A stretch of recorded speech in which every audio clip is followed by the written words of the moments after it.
किस्सा गोई में आज मैं आपको जो किस्सा सुनाने जा रहा हूँ वो एक सच्ची घटना पर आधारित है। ये घटना मेरे एक मित्र हैं कुकरेती, उनके साथ घटित घटना है। उन्होंने ये किस्सा मुझे सुनाया तो मैं भी दंग रह गया। हुआ यूँ कि उनके भी एक मित्र हैं, उनके पिता की मृत्यु हुई।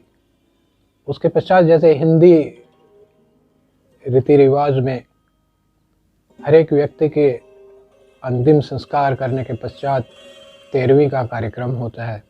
उस अवसर पर उन्होंने मेरे मित्र कुकरेती जी को भी आमंत्रित किया और कहा कि चूँकि आप भी ब्राह्मण हैं तो आप उस दिन आइए मेरे निवास स्थान पर, और अन्य ब्राह्मणों की तरह मैं आपका भी आदर सत्कार करना चाहता हूँ।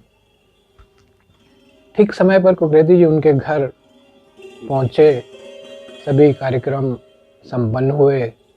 संपन्न होने के पश्चात उन्होंने सभी ब्राह्मणों को उचित सम्मान के साथ विदा किया।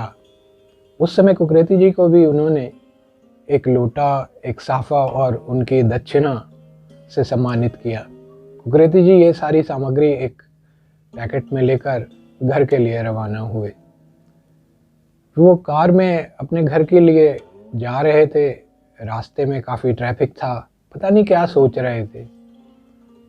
सोचते सोचते अचानक एक जगह पर बहुत ज़्यादा ट्रैफिक थी, तो उन्होंने सोचा कि क्यों ना मैं कुछ देर के लिए अपनी कार को सड़क के किनारे पार्क कर लूँ, थोड़ा सुस्ता लूँ, फिर उसके बाद घर के लिए प्रस्थान करूँगा।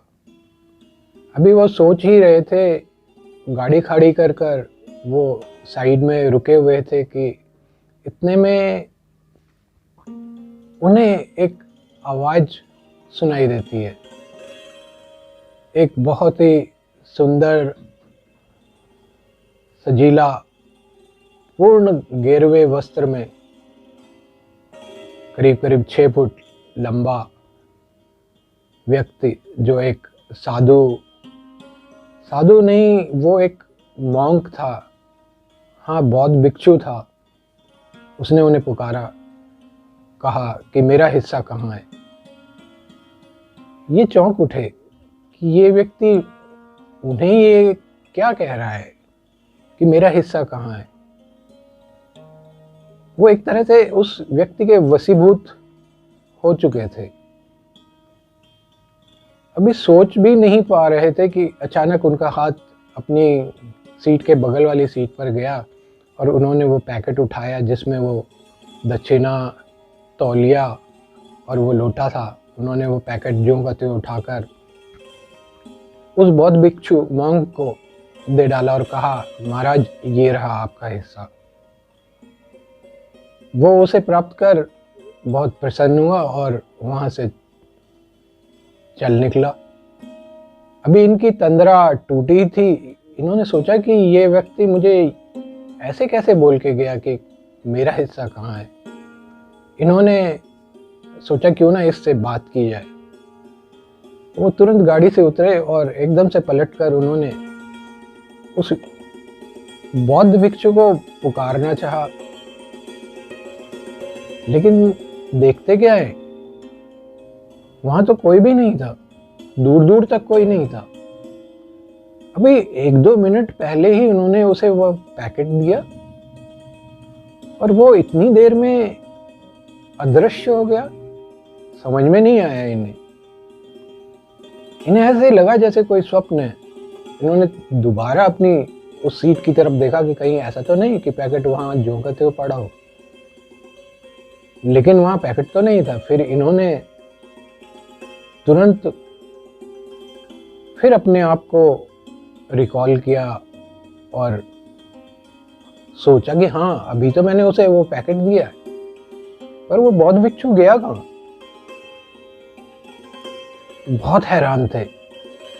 सिर्फ चंद मिनटों की बात, सिर्फ एक क्षण के लिए वो इनके सामने आया और तुरंत गायब। अजीब सी पहेली थी। खैर, ये इससे पहले कुछ सोच पाते, इन्होंने तुरंत अपनी गाड़ी स्टार्ट की और घर के लिए रवाना हो गए। घर पहुंचे, थोड़ा सुस्ताए, विचारा।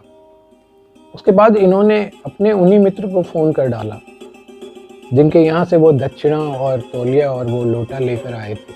उन्होंने अपने मित्र को कहा कि मित्र, एक अजीब सी घटना मेरे साथ घटित हुई। उन्होंने पूछा क्या हुआ।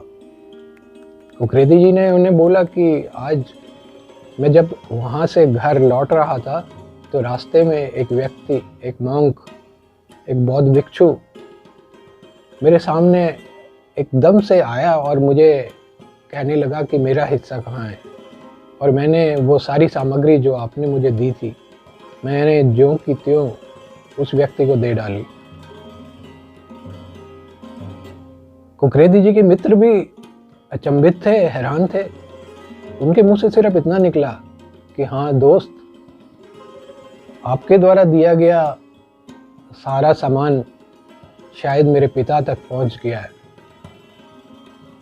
वो व्यक्ति कोई और नहीं, मेरे पिता तक पहुंचाने का एक साधन था शायद। अजीब सी पहेली थी। क्या ऐसा होता है? लेकिन ये घटना तो सच्ची थी, उनके साथ घटित हुई। मुझे भी समझ नहीं आया, मैं भी हैरान था।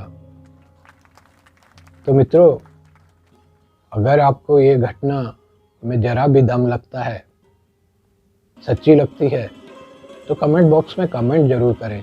और हाँ, इसे लाइक, शेयर और सब्सक्राइब करना जरूर। मिलता हूँ अगली बार एक और नए किस्से और कहानी के साथ। नमस्कार, धन्यवाद।